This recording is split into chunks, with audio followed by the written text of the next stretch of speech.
Have you ever had a conversation about faith that was way more thoughtful than you expected?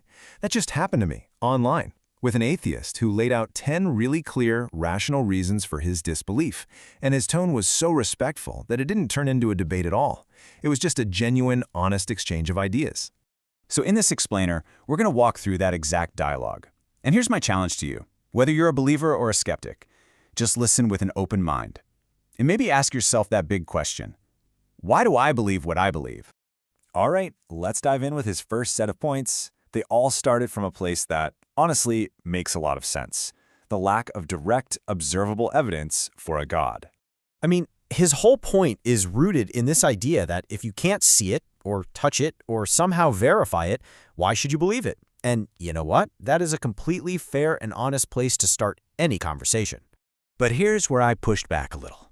I said, think about it. Our entire lives are governed by these powerful realities we can't see directly at all. We only know they exist because of their effects. We trust these abstract concepts, right? Like logic and mathematics, and these unseen forces like gravity, without ever once having laid eyes on them. So look, the crucial point isn't about throwing out the evidence from our senses, not at all. It's about recognizing that our reason points to realities that go beyond them. And that means the real question becomes, which worldview, which framework makes the most sense of all of reality, both the stuff we can see and the stuff we can't? And that leads to this really powerful question you have to wrestle with.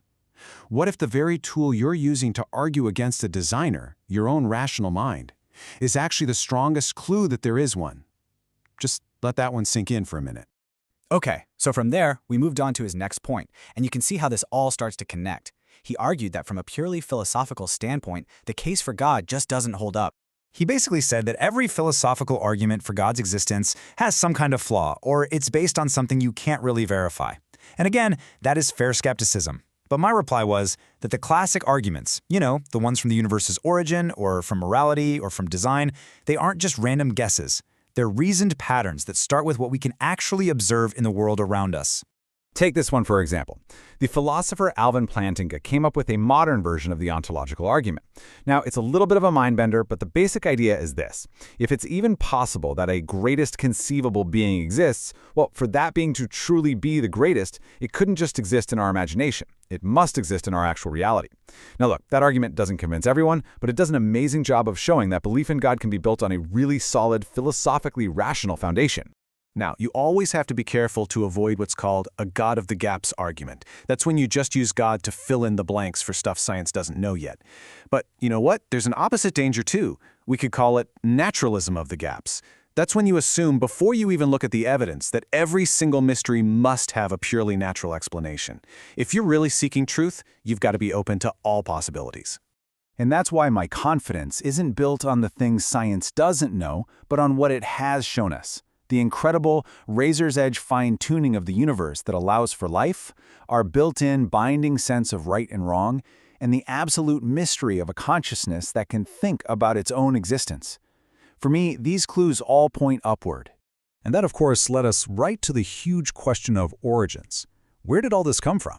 The commenter made a really strong point here, based on his own studies.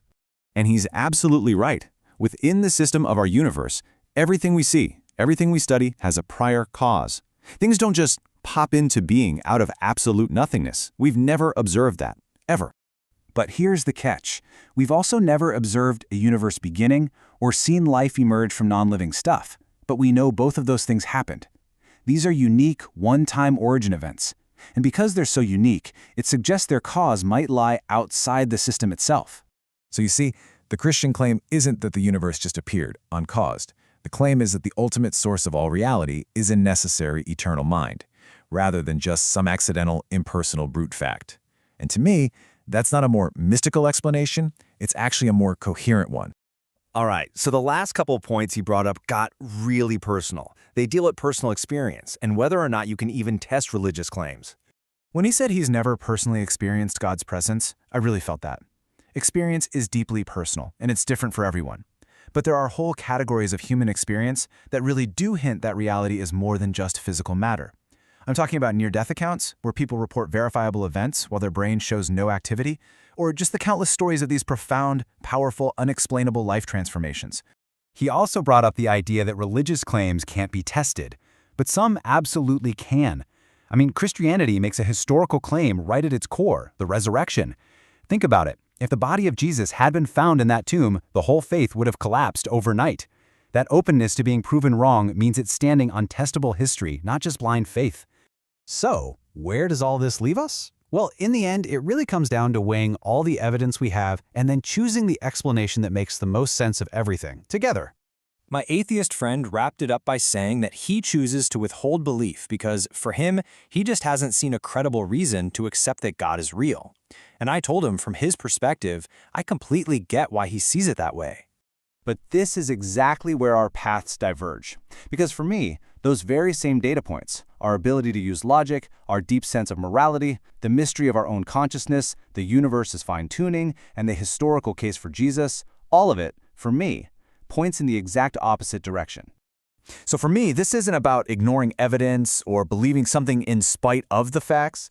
It's that when I look at the whole cumulative case, when I put everything together, God seems to be the one explanation that best fits all the facts we have, both the seen and the unseen. And that's really the bottom line. The evidence exists, and it can be interpreted in different ways. The difference isn't really in the data itself, but in how we weigh it. So the question I want to leave you with is this. Based on everything you know, everything you've seen, which explanation makes the most sense of the world as you experience it? Thanks so much for exploring these ideas with me. My hope here isn't to give you all the answers, but just to encourage more thoughtful, more respectful conversations about life's biggest questions. Wherever you land, just keep seeking truth with an open mind.